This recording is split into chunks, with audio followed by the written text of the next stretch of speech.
Hello, everyone. Good morning, good afternoon. I'm Jason Noble, and my partner in crime today is Jason Whitehead.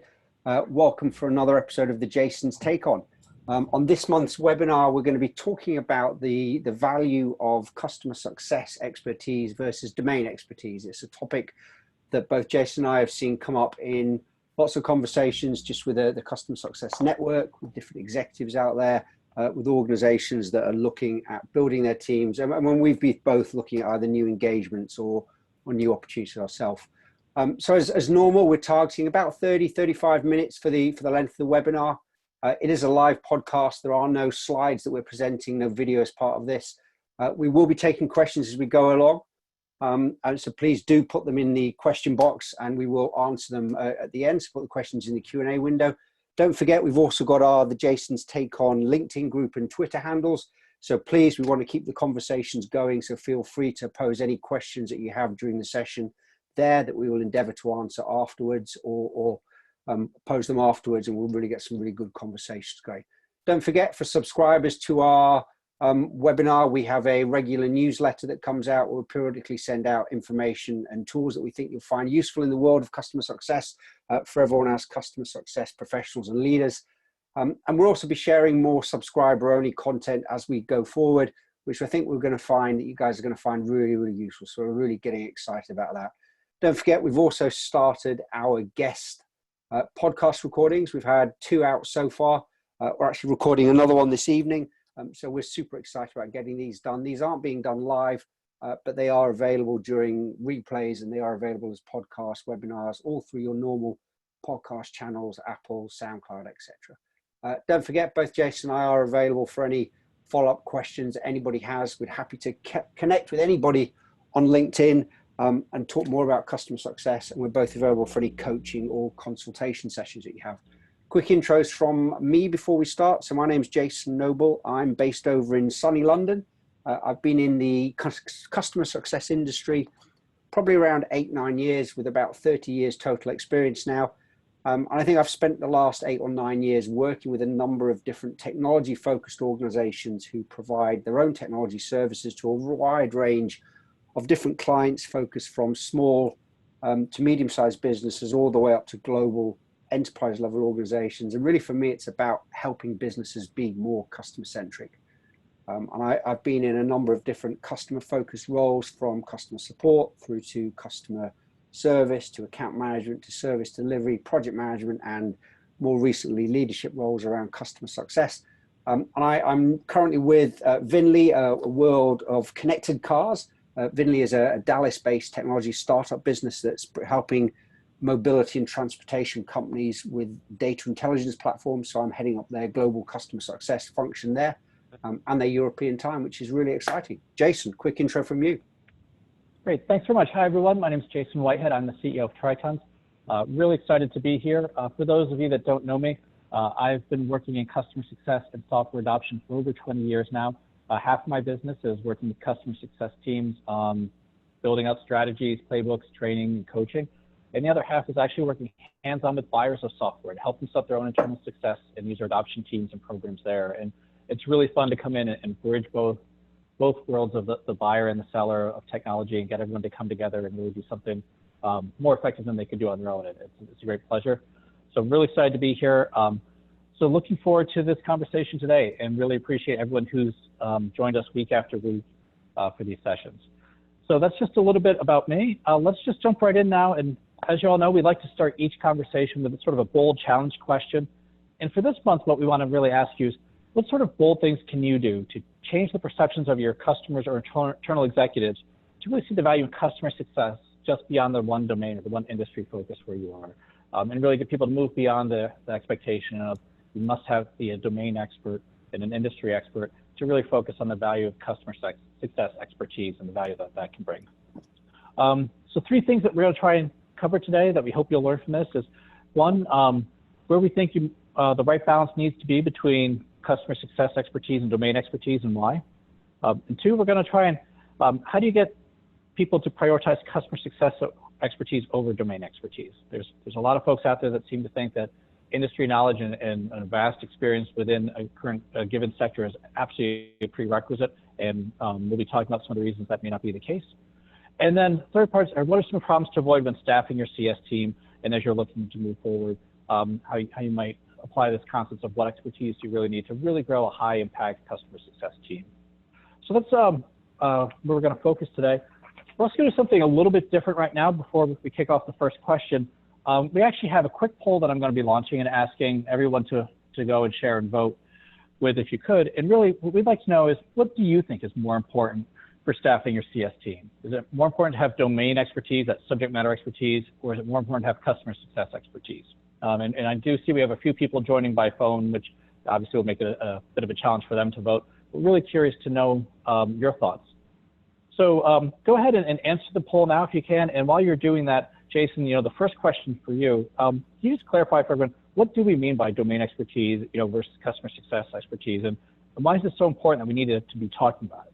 I think, yeah, it's kind of grounding as to why now and why are we talking about this. I think both of us, in the conversations we've had with each other through the series of these webinars, the podcasts, and kind of throughout the time that we've known each other, that there still is a lot of conversations that leaders are having, executives and organizations, about what customer success actually is. And there are still organizations where it means different things to them, depending on who they are, their level of maturity. There are some organizations where it is more of a sales function. There are some where it's more of a support function. There are some that really don't know where it fits in, and they're creating new organizations that sit under other organizations. So there's a lot of businesses that are going through challenges as to what it means. And while they're doing that, I think they're also challenged with, well, if we don't know what it is, how do we look for that level of expertise? And if they don't know what they're looking for, quite often they revert to, well, let's look for domain expertise. And that we're seeing a lot of that. And both Jason and I have seen a lot of conversations where people are really fixated on needing that domain expertise rather than understanding someone's breadth of experience around working with different customers, making customers successful. And I think that when you're both interviewing as a candidate, or when you're interviewing candidates in there, it's really be clear as to what it is you're looking for, and try and get a broader understanding of what the value of customer success actually means to that organization. And I think that the lack of understanding of what it is and the skills that you need to deliver customer success very well, it often push people down the road of, I need domain expertise, as opposed to anything else. And at the essence, what are we trying to do? We're trying to make our customers successful. And there are, as we'll talk through, a variety of different, both soft and hard skills that you can cover that give you kind of more kind of gravitas when it comes to delivering customer success as a discipline. And I think that with any of us as customer success leaders and professionals, the expertise that we've got is in delivering great customer success and making our customers successful. And that can apply across a wide range of different industries. And I think one of the things that we have an ability to do within customer success, and I think more so than other organizations, is to make that move to other industries very well. Our skills and disciplines are around making customers grow, adding more value to customers, making them have successful outcomes with us.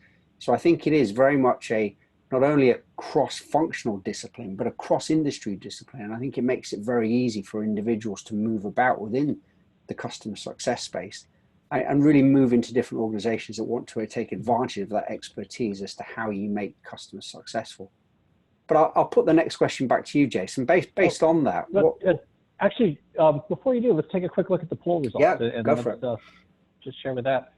So, we'd love your thoughts on this, but it looks like we have a strong preference for CS expertise at 69% to domain expertise at 31%, which, I don't think really surprising me given the audience that we have here, but I think it does also show that there are some different perceptions out there.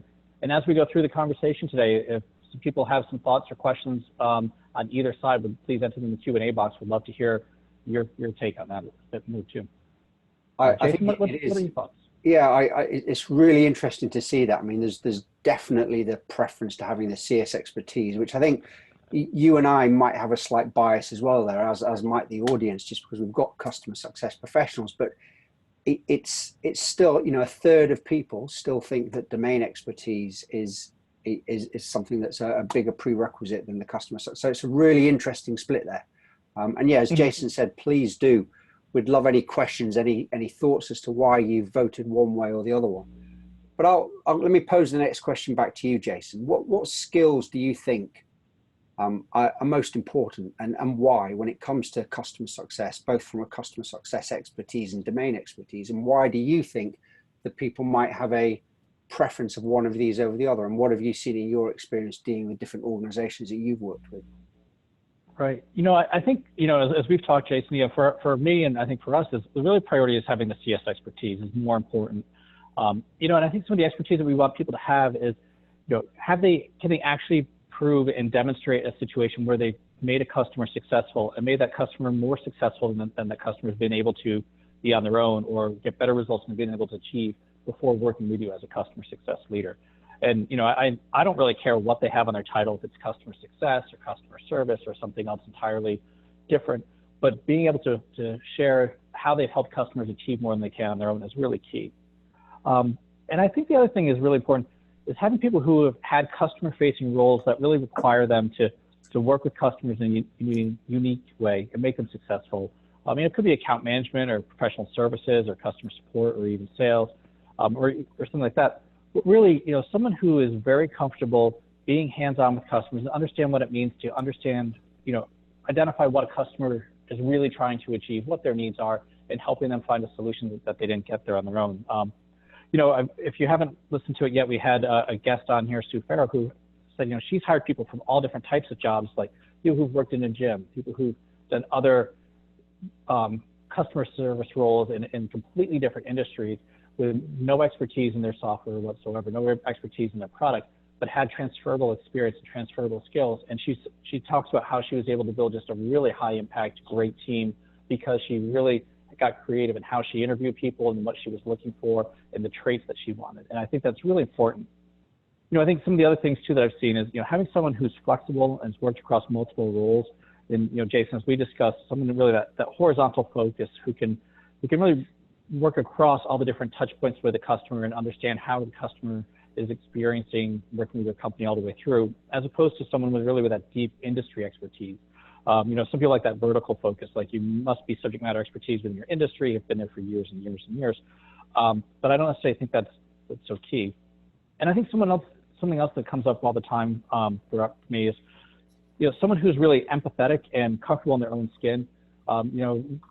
Most every client I've had that comes to us for training and coaching for their team, they really focus on, I want my team to be more proactive. I want them to be comfortable leading customers in business outcomes discussions, and I want them to be comfortable trying to get the customer to do something new and different.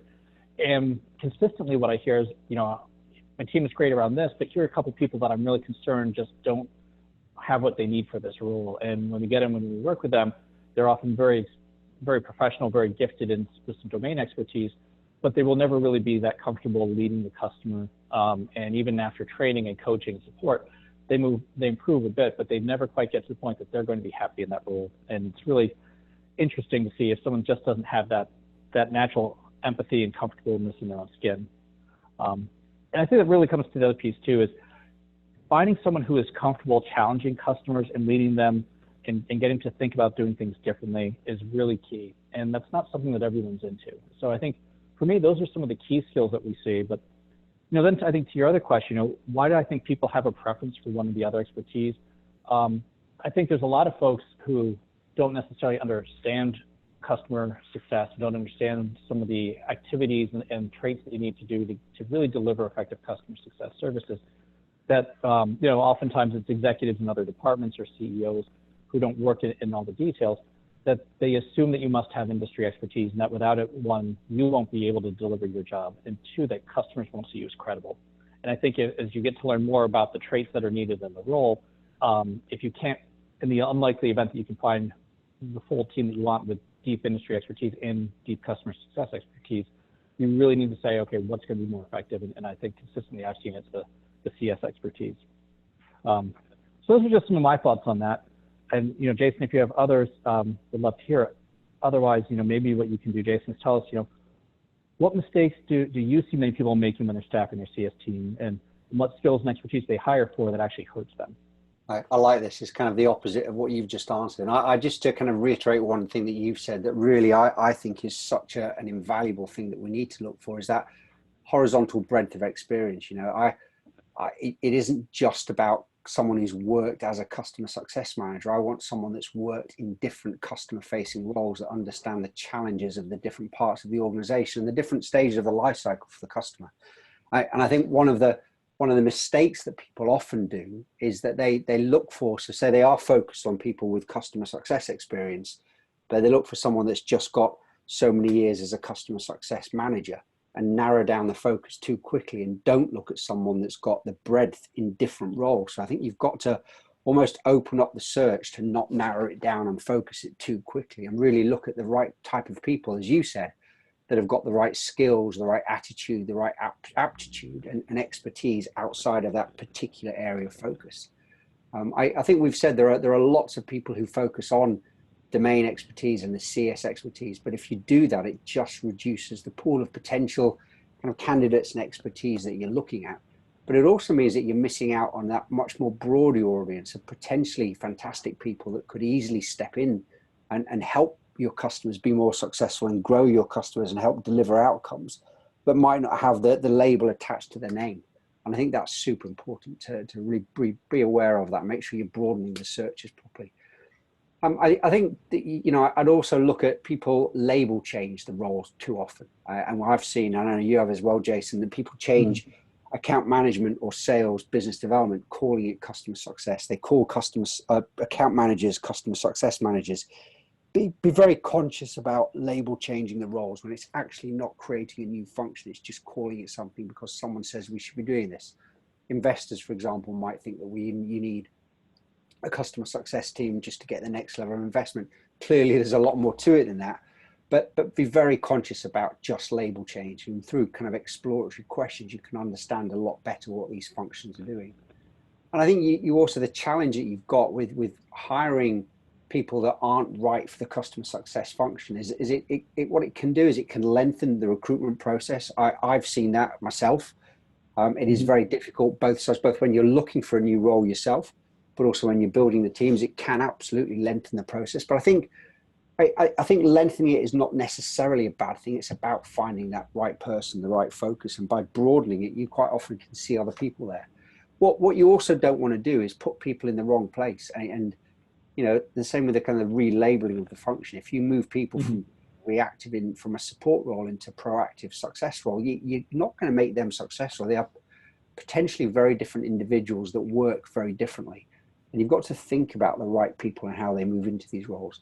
I think, as I said earlier on as well, don't just make customer success part of another team, having it as part of sales or support. You also need the right framework, the right basis behind it. And that, Jason, you and I have spoken about that in other podcasts. How do you build up the right team from scratch? Where does it report into? And that really is important to consider. And I think the other key thing is, don't forget, you're a good customer success professional. It's much more than just being able to build a relationship. You've got to, how do you be proactive? How do you drive more value? How do you have those difficult conversations, exactly as you said? How do you lead customers there? So don't just focus on someone that can build relationships and forge relationships, but someone that can really drive value for customers.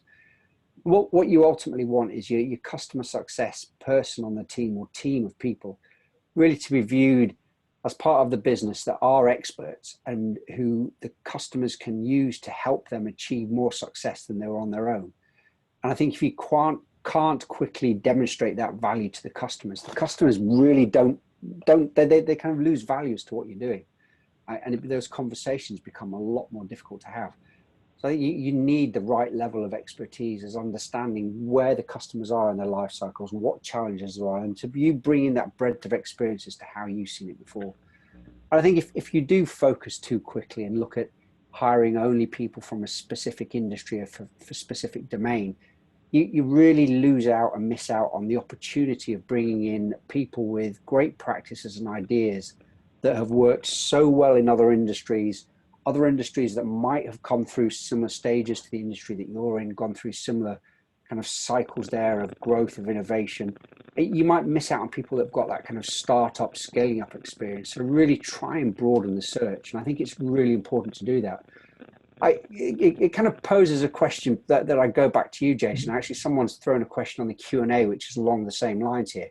But what about highly specialized industries or highly specialized SaaS products?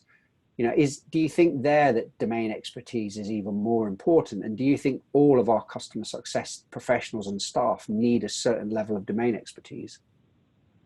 You know, this is one that comes up for me all the time. You know, as a consultant, I'm constantly working in different industries, and you know, I would say probably not. That you don't need everyone to have that deep expertise, but you might need a couple of people within your team, within the customer success team, to be those industry subject matter experts who can really, you know, can bring that deep knowledge when they need to. But you don't have to need that in every position. And it could be that these people with the deep expertise who also have some overlapping skill set, they might be in more of your senior positions in your CS team, but not necessarily the lead role, but up there. But really, you know, making sure that they have the time and responsibility to help guide the other staff members and to share their industry knowledge and expertise and best practice with the other CS team members so that they can quickly learn and gain the credibility they need. Or if they find a customer that has unique challenges and problems, having that subject matter expert within your CS team who can help with them is key. But that doesn't mean everyone needs to have that, and not everyone needs to have it from the start. And I really believe that if you have the right people, and if you hire people for a skill set where they're very quick learners, you know, they can build expertise pretty quickly. And you know, one of the nice things that when you are working closely with customers, especially if you're in a high touch environment, but even low touch as well too, as you start to work with them and you uncover their specific business challenges and you learn more about how they're structured and how their processes work and what they're trying to achieve, you gain up some pretty good stories and insights pretty quickly if you know what to listen for and you know how to share that. And then you can package it up and share those experiences with other customers across your book of business. And I think you can really build that expertise quickly. So you can easily get away with one or two people on your team being that SME. So you don't, and I think this is an important point. If you have a designated industry expert in your team, make sure that they are within the CS team, because you don't want to be, you know, the person who always has to go to sales or service or some other department to find that in-house expertise. You want it in your team, but you don't need everyone to do it that way.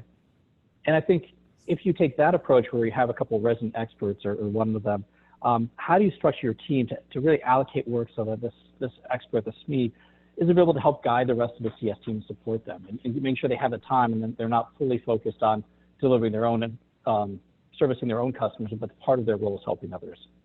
You know, I think this sort of comes back to the whole idea, you know, are you working in your business or are you working on your business? If someone is so fully allocated to just delivering great customer success services, they don't have the ability to really help build up the capacity of the rest of the team. So really think about that, give them that capacity to work on building the team and building your CS capabilities. You know, and I think, you know, Jason, one of the other things that we've talked about and comes up quite a bit, you know, with a lot of my customers is, say, I can train for attitude, but I can't train for aptitude. You know, you can, if someone has that the right core skills and that eagerness to learn it and to go there, you can quickly train people on industry and regulations and history and see how that goes. And, you know, I think when you look at people who work in consulting or legal services or other types of things like that, where you're constantly bouncing around between an industry, you quickly learn how to ask the right questions and find the important parts and making sure that you can then do the deep dives when you need to. You can get through pretty well and add a lot of value to customers because the chances are your customer has a lot of industry expertise that they need. The expertise that they need is how do they get value from using software and using technology and using your tool that they can't get on their own. And it's a very different skill set. So I think that's really important. And you know, when I work with customers and when I'm working with customer success teams, helping them to understand positioning yourself as an expert in the process of customer success and how you use tools and technology more effectively to achieve a business outcome. That's the expertise that you're bringing. That's the expertise that they're lacking and frankly they need. So you don't have to be the deep dive domain expert. And if you position yourself with your expertise and show how this is the skills that they need, you know, they'll see you as the go-to person. They'll see a lot of the value that you have. So those are just some of my takes on it. You know, but Jason, let me throw this next question to you then. You know, as we're talking about all that, is there a certain mix of skills that CSMs need to have or the ability to quickly acquire? And what should you do if your current team members don't have these skills and expertise? I love the point that you kind of covered there about subject matter experts. And I think another kind of evolution on from that I've seen great success within a number of organizations I've worked is creating, and I've seen my customers do the same, is the idea of a center of excellence. So at the center of your center of excellence, you've got your subject matter expert, but you don't want to be reliant on just that one person. So how does that person build out different layers of expertise depending on what those roles and functions are within the organization, so that you've got a number of layers of expertise to go to rather than just reliance on that. So I think that's something that ties in really neatly with what you've taught there. I think really the key thing when you look at it in the world of customer success as a customer success professional, a manager or a leader, a lot of it's about mindset. And I love Jeff's just put a comment in the Q&A session. You hire for traits and teaching the trade. And that's an old saying, and it is. But the mindset, I think, is even more important when it comes to customer success. You've got to have somebody and a function, a leadership function that can really empathize with customers. You know what you're there to do for your customers. It's not about always saying yes to customers, but it's about driving those conversations, adding value for your customers, being responsive to change. Most organizations now are in a world of change.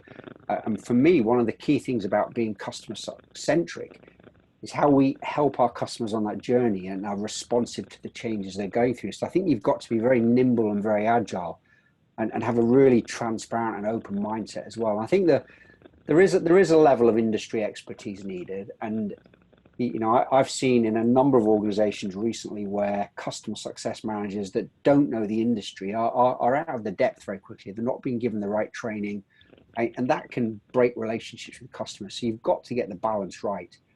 And I think, yes, you can absolutely run through training courses, domain expertise, just to give them an insight into what the industry is, what the challenges are. The product information there as well is super, super important to get them built up. So you need someone that can come in and learn product very quickly as well. I think on the question about what do you do if your current team members don't have the right skills, there's clearly a number of different options there. You of course can train, develop your staff. There are many career paths moving into customer success from other parts of the business. I've seen people move in from sales, from marketing, from support, from operations, and it's a very, very fulfilling career path. I think as long as you've got the right structure there to help support the team do that, it's a really good thing to do. So you can build and develop the staff. What you can also do is clearly there are times when you need to look at replacing staff if people aren't the right fit for the business, aren't the right fit for the role, aren't the right fit for the customers, the direction you're going in. And I think both approaches here, either developing or looking at changes in the structures, are both absolutely valid, but clearly they depend on the person, the people, and the actual situations. And don't forget, I mean, there's an investment required in developing and training staff, and actually replacing staff as well is not a short-term option. You've got to think about the level of cost and effort required to do that. And I think you've also got to look at, particularly when it comes to customer success, the personality, the type of people you've got. Would they be able to fit into the role? Will they be able to grow into the role? Do they like the direction that customer success is moving in? We said earlier on at the beginning that it means so many different things to different people. To come into an industry that is changing like that, can the people fit into it? Some people can't, and you've got to be really conscious about that. So I really think it is about customer success is more about a type of person. When we spoke the other day, Jason, we talked about the culture of customer success. And I think I really like that idea that it is its own culture and its own way of thinking, its own industry, which is really important. And as we've said here, and as Jeff said in the comments, you can absolutely train for domain and aptitude and the expertise, but the personality and culture are far less to train about. So the question as well is, does the person that wants to move into the CS role, do they fit this CS culture? It's far more about working across the business with different roles than a lot of other pieces of the organization. So does this person fit what you're trying to do there? And think beyond the product. We're not just delivering education. We're not just delivering people how to do this. We're trying to demonstrate value and help.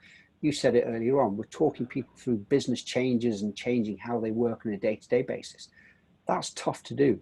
And have you got the right people that can focus on that? I don't know if there are any thoughts that you had on that, Jason. Yeah, I think you touched on a lot of key points, but one thing that I really want to stress too, and this is from someone who actually, delivers customer success trainings. I think many people make the mistake as well too of, we'll just do a quick training program. We'll give them a couple of days of instruction or a class, or we'll, give people a quick, quick little crash course in industry jargon, industry terminology, and then just sort of leave it at that. And what I've seen consistently is really shifting the mindset from training to developing staff, and really thinking through how do we give them more than just a single point in time training course. One of the people often come to us and talk about training. I try to make the distinction between what I call big T and little T training. With big T, is like training is education. You're sitting in a classroom, you may be doing exercise that may be very participative. It could be online, but it really is a single event kind of thing.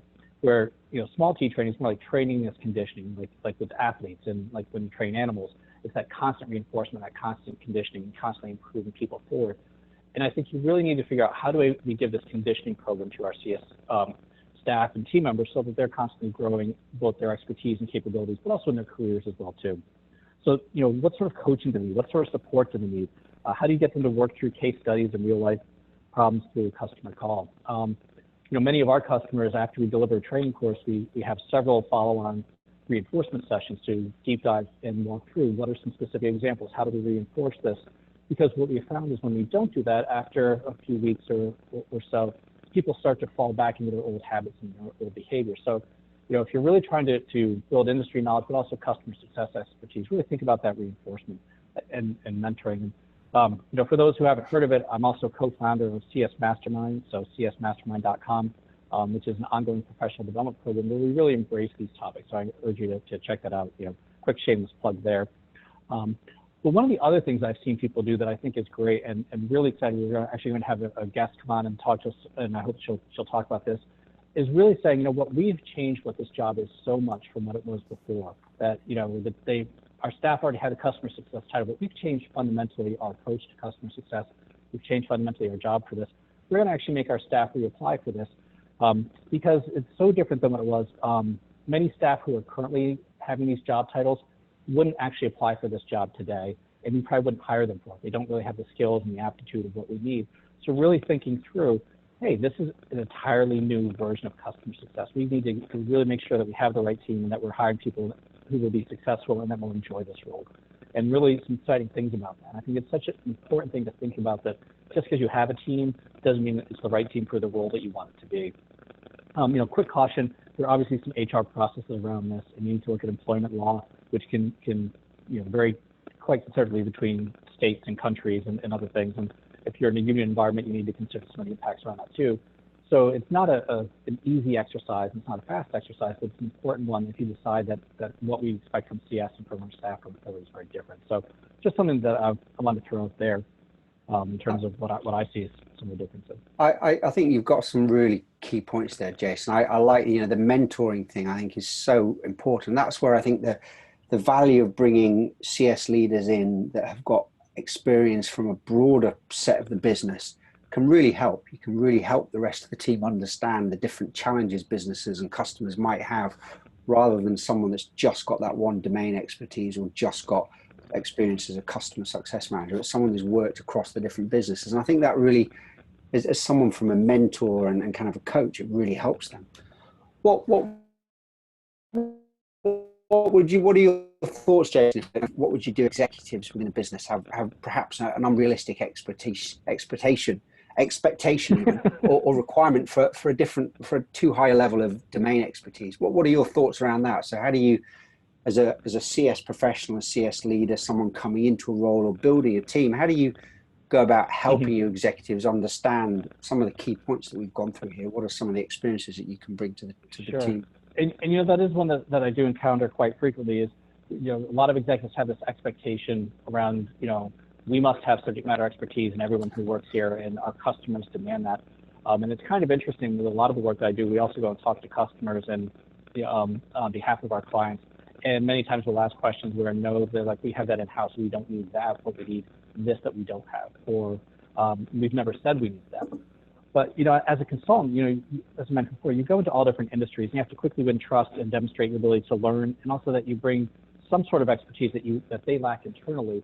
And you can really position yourself and show the value that you bring that they desperately need, but they many times didn't even realize they need. And as I often say, there's a lot of times people spend a lot of effort looking for the best answer to the wrong questions. So how do you so I often get to the mind of how do I reach this executive where they are, and how do I get them to shift their thinking? And sometimes it's really asking about the outcomes that they're trying to achieve, then sort of work backwards. Why do they assume this domain expertise is the only way you can get there, even the best way to deliver this outcome? And are there ways that you can show how you can be even more successful with a different expertise, or how you've worked in a situation where everyone had thought they needed that expertise, but then it turns out the way they'd structured the team, or the way the problem wasn't quite what people thought they were when they deep dive into some of the more details, the executives can have those aha, oh, maybe this isn't the right approach after all. But doing it in a way where the executives can save face, but they can have that aha moment, that light bulb moment is pretty key. And a lot of times as you're going through that, really get them to identify and check any assumptions that they're making, and have them come into some specifics, and then sort of show them some alternatives that might work more effectively. Because I think as you go through, and sometimes this is also a very practical matter where the host of expertise that they want is not readily available to them, or it's cost prohibitive in the marketplace, or it's not geographically convenient. So, as they start to realize, oh, what I was really sure I needed, I can't actually find, or I can't find in the time frame that I need. So let's think about some alternatives. So those are some of my experiences, but Jason, I know you've had examples around this as well too, especially as you've been on the side of applying for jobs, but also working in different industries. So what are some of your experiences? Yeah, I think you raised some really key points there. I think one thing that, a particular industry where I've seen this to be a big challenge, and I don't quite know why, is the world of HR and HR technologies. And I know of at least 3, maybe even 4 organizations that I've either, probably the last kind of year, 6 months ago, been helping coach, guide them, and also looking at opportunities with them to build customer success teams, that they were looking for people having dedicated dedicated HR expertise and extensive. And it seems to be a theme that I've seen it in HR. Now, that may be that there are regulations, there are legal considerations there, but it seems to be a lot more prevalent in HR than it is in other industries I've seen. And as I said, I've seen a number of organizations, and I've actually provided guidance to these organizations to help them on the broader CS piece, but gone through a number of different conversations to help them understand that there is kind of a broader piece they need to look at. And I think for me, as an external person, either as the person who's the applicant for one of the positions that they're looking at, or if you're someone that's doing consultancy, what you've got to try and do is really, I think about it's broadening the question, rephrasing the questions that they're looking for, and get them to actually articulate what is the outcome that they want. There's very little that you can actually do to control what their ask is as an external person, but I think you can help them rephrase what they're looking through and talk them through. It's a more consultative based questioning process, but why do they think they're looking at this? What are the important traits? How is this person going to deliver value to you, to your customers? How are they going to help build and scale the team? Really think about your level of questioning and talk them through that. And also question, what about someone else coming in with external expertise that might have done this, made customers successful, built these teams, built these organizations in different industries? Bring them into kind of to light the expertise that you've got that's perhaps more external for them than they'd normally see. And I like the idea of asking questions that really can help them see a potential blind spot and gaps in their thinking, and help them reframe the need that they've got. It really gives them something to think about. So a lot of it is about that more consultative style questioning, to really dig down to, what is the why? Why are we doing this? And what are they actually looking for? And I think internally, when you're building a CS function, you're an existing CS team, how do you convince your exec team, your CEO, when you're hiring people, that it isn't just about domain expertise? And I think that can equally be as challenging. And I've seen a number of organizations that I've worked with over the years who are insisting that we need there was a digital marketing organization some years back that I was with. We needed somebody that got that level of industry expertise. And I think so you've got the same internal challenges, but equally try and change the question. Get the exec, your sponsor, to see that the role and the expertise that you're bringing and that your staff and team are bringing is customer success. It's about making your customers successful and delivering their successful business outcomes. It isn't about you as the HR expert. If you've built your team structure up internally and you've got the ideas of centers of excellence, you've got subject matter experts, there's elsewhere you can bring that. And really, I think what you want to try and do as well is bring other sponsors within the organization to help engage your CEO to get them to understand the challenges you see there. So it's not just you as the CS leader. I hate using the terminology, but fighting your own battle. It's how do you get it to be a joint proposition that we're going, saying actually it isn't about domain expertise, it's about a broader expertise, but you've got your peers helping you, your other members of the leadership team helping you do that when you're trying to get your sponsorship for the new roles. And I think you've also got to go through and really talk about how difficult it is to actually find qualified staff, to find those magical unicorns, so to speak, with both extensive customer success experience and domain expertise. Those people probably don't exist. And as we've said earlier on, and quite a few people have commented, you can train for the industry expertise a lot easier than I can train for the ability from someone to be focused on customer success. So they're just a couple of my thoughts. We've had a couple of questions in that we'll kind of go through before we close out. And Jason, I'll let you take the first question here. We've had about 3 in total, but the first one is here. If you've got a wide range of different stakeholders that the customer success function and people in an organization have to engage with, how do you go about engaging with senior stakeholders, end users? There's a very different level of audience that you're speaking to. How do you gauge the level of domain expertise to deal with these different stakeholders in the organization? Yeah, I think that one comes up quite a bit too. And, it depends on your customer and where they are.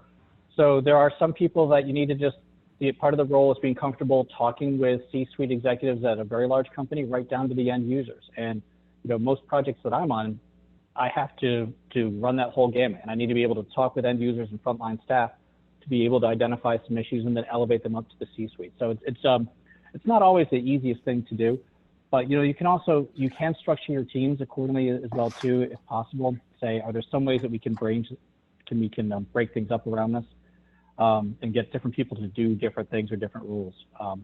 So it's not always the easiest piece to do. So I don't know if that's the best answer here. I'm still trying to reread the question a little bit. So I think you covered some really key points there, because it is about different levels of experience as well as, and I think you hit some really key things earlier on about how you can look at coaching and mentoring. And somebody, a CSM coming in brand new to the business might not necessarily be the right person to engage with a CEO, but you can coach them through it and sit them on other calls. Yeah, and as I'm reading the question more too, I think one of the other things I've seen effective is, as the customer success person, how do you get other people within your organization to be saying the same sort of messages and be an amplifier for what you're trying to do? So, if there's an account manager, how do you make sure you're building relationships so that the account manager knows how to answer questions in a way when they're dealing with the senior stakeholders that will reinforce what you're trying to say, or even get them to be a proxy for you and say, look, here's an issue we're dealing with at the frontline staff. Can you go and have this conversation since you have a relationship with this person? And I think as you get more mature in your CS capabilities, and you work longer with your sales team or other members of your organization, figure out how you can use them, because the issue is not that you have to be the one to have those conversations, and that those conversations need to happen on behalf of your company with your customer, and they have to be lined up and synced up so that the message is getting through and getting reinforced. But Jason, let me ask you then, with an education-based company, who would you have in your CS team? Just the customer support account managers, or also team members like editors and developers? I think it's an interesting question, that, and actually it goes back to what we said earlier on. It's almost relabeling the existing team, and I'd be very conscious about, my CS team shouldn't be my support team and account managers. It should be my customer success team, and I need to make sure that I've got to have the right people in that. And I wouldn't necessarily look at people in the team as, do I need editors and developers in the team? No, I need my customer success team to be able to collaborate with my product team, my editors, so that everybody in the business is focused on customer success. It isn't about them all being part of that team. And it actually poses an interesting question, that if everyone is about making our customers successful, maybe everybody is part of the overall customer success way of thinking. So it could be a very philosophical way of thinking. But I think if you look at your customer success team, for me, it consists of customer success managers of different levels of expertise. It consists of my implementation onboarding team and an operational analytical part of the business. I think that's the key piece for me. I think another question that's come in, Jason, here is one for you that I'll pass back to you. How do you deal with a team that is growing with a new SaaS platform in terms of client expectations and fielding different client challenges and expectations? And how do you keep your team motivated while they're dealing with the challenge of a developing product? That's one that I get quite a bit, because, I work with several startups as well too, where, their product is not mature, or it's sort of minimal viable product, or aspiring minimal viable product as they're out there working, and they're working really hard to build it and mature it, and they've got some great vision. And the CS staff, I think many times get very product focused as opposed to business outcome focused, and they spend a lot of time hearing complaints from customers about the product, or having to explain some of the limitations and it's coming. That can be really hard to do. What I found helpful is really helping your CS team to just be direct with customers and say, look, this is where we are in this development phase, and we've been very transparent about this, and we understand these are some limitations right now. Here's what we're working to address in the time frame by which we hope to have it there. But also just being clear, here's some things that are not really on our roadmap right now that unfortunately, as the product team has had to make some trade-offs and choices about what to invest in first, that's probably not going to happen in the time frame that you want. But here's something else we can do instead. Which those are difficult conversations to have with a customer, but every time teams I've worked with, or even in my own experience, you've just been direct and honest with the customer. They respect you for it, and they can think through and plan around that.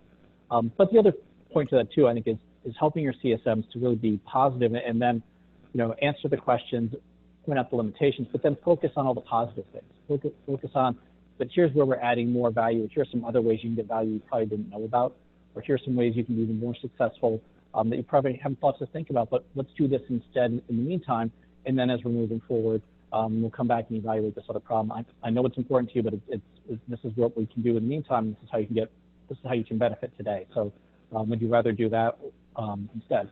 And finding some nice polished ways to have that conversation, depending on the nature of it, can be very, very helpful. But also, if necessary, making sure that your CS team has a venue by which that you are supporting their emotional needs and giving them an opportunity to share some frustrations or vent, or say, how should I have handled this differently, or how did we handle this so that I can be more confident and comfortable going forward? Because it can be tough day in and day out having people berate you and be down on you, especially for things that are outside of your control and not your fault. So make sure you're paying attention to that too, to really keep your team alive. So those are just a couple of things that I found helpful. Jason's got another one here for you. Domain expertise equals immediate rapport, client trust, understanding challenges, deeper requirements, gathering competitive differentiation, et cetera. CS expertise equals understanding how to deal with clients and how to build success stories. Which set of gaps is easier to fill? Wow, so it is. It's really good, and there's some really good discussion points on the chat as well. And I think you've got that domain expertise, particularly if you're someone that is well known in the industry coming in, can absolutely build rapport and trust. But is rapport and trust sufficient to deliver successful outcomes, and understanding what the successful outcomes are for that customer? And I think the value that you bring in as a CS expert is that you've got that understanding that someone perhaps with just the domain expertise might not have. And the question that Alan raised was a really interesting one. There's a lot of value from coming in as a CS person in an industry where you've got knowledge, because there is, you can't underestimate the value of rapport, trust that comes from knowing the industry. But I still kind of err on the side that it's easier, and I use the word easier loosely, to pick up domain expertise. Yes, there are a lot of regulations I might need to consider. There's a lot of specific expertise, and I can't teach myself 30 years knowledge of an industry overnight. But I think you can pick up key things a lot quicker than you can pick up the essence of what customer success is. So I think it's a really great question, and I think it really depends on industry, depends on the types of customers. I think it's easier to fill the gaps on the domain side of it, but I'm very conscious that there are always some exceptions there. Yeah, and that one also reminds me of the concept of situational leadership, which have worked through and studied, that someone may be very senior and very expert in one situation, but you put them in an entirely different situation, even within the same industry, or solving a different problem, and they're a complete novice and need a lot more coaching, support, and guidance and step-by-step directions on how to solve that problem. And I think sometimes if you encounter that situation, what would it look like if you could reframe this exact situation that we're encountering, but not using any industry-specific jargon? What if we encounter the same situation with any of these other three non-related industries? Do we have the ability to solve those problems? Have we already solved those problems? And can we show where this is a transferable situation here, that the expertise that you need is based on this situation, not on this industry? And how do you use that to build rapport and trust, and frankly be able to solve the problem faster and pull in those technical details or that industry-specific knowledge where you need it? So just some thoughts from my end. I see we had a lot of questions and activity in the chat window as well as the question window, which I'm really excited about. And it's great to see all this activity and things. And some of the questions that were in the chat window were just to Jason, myself, as the panelist, somewhere to all attendees. So it's great to see the back and forth. Jason, we probably have time for one or two quick questions from the chat window if there's something there that you think we can go to. But I really, I'm so thrilled to see this activity and hope for future episodes that we get just as much. This is great to see. I think what we'll try and do, there's some really great questions and just some really good discussions. And clearly, I think we've hit on some key points here that it is a balance between the two. I think we're kind of making a very bold general statement, and I think the audience agree with us generally, but there are going to be exceptions. And maybe HR, as I've seen, is one of those exceptions where you do need a certain level of expertise to come into it. And I think it's really fascinating to see that. So I think there's been some really, really good questions that we've seen. Yeah, really, really good stuff. So maybe given the time and where we are, we'll take a look at these and put some into the LinkedIn group. And I really encourage people to keep this conversation going. It's exciting to see all the different perspectives. There's still a lot going on in the industry. And one of the comments in here I really liked is, I feel like I have both sets of skills, but it seems like a lot of the companies still don't know what they want CSMs to do. And I think that is so true. And it's really at the heart of this issue is that until as an organization, you can really identify and structure what is the problem that customer success is meant to solve. Why are they here? What does this need to look like? And how do we know that we can add more value than the company's been able to add in the past before customer success? It's going to be really hard to really get people to focus and identify that. So really coming up with some of those visionings. And sometimes you have to be bold and challenge folks and just ask them, why is it you think that? How did you get to that conclusion? What alternatives did you consider? And why don't we try this instead? So I like that. And I think that it's that questioning. I think what we've tried to illustrate here as well, and I think some really good points come up, is how do you question that more legacy style of thinking and kind of expand it and really show that there's a different way of doing this? And I think some of the audience chat here about kind of what is customer success is an ongoing challenge. It is right now. And despite the fact that the industry is rapidly maturing, and we've got some instances where it's very mature, you've still got to help educate businesses and leaders as to what the value of it is and how we are making customers successful. Absolutely. So with that as the end of our discussion part, I just wanted to come back to our bold challenge question and the three things we hope to cover today and see how we did here. So for the bold challenge question, what bold things can you do to go and change perceptions of your customers or your internal executives to help them really see the value in customer success just beyond the domain expertise or the industry expertise? How do you shift their thinking and realize that what they're asking for may not be what they need to solve their problems, and what will actually reach them where they are? Three things we hope you learned and that we covered is where we think the right balance between the two needs to be and why, and how do you get to prioritize customer success over domain expertise. And then we also tried to talk about some of the problems to avoid when staffing your CS team. So it's really been fun for us, and I loved the discussion that's gone back and forth in the chat window. I'm really excited, and thank you so much for everyone who joined us. Hope you will join us in September. We'll be looking at customer success as a competitive differentiator. The registration is available now. Really good discussion because I think there's huge financial implications and really some great areas where CS can really add value and grow their role, their responsibility, and their respect in the company and in the industry. So I'm really excited about that conversation. So for me, thank you so much for joining.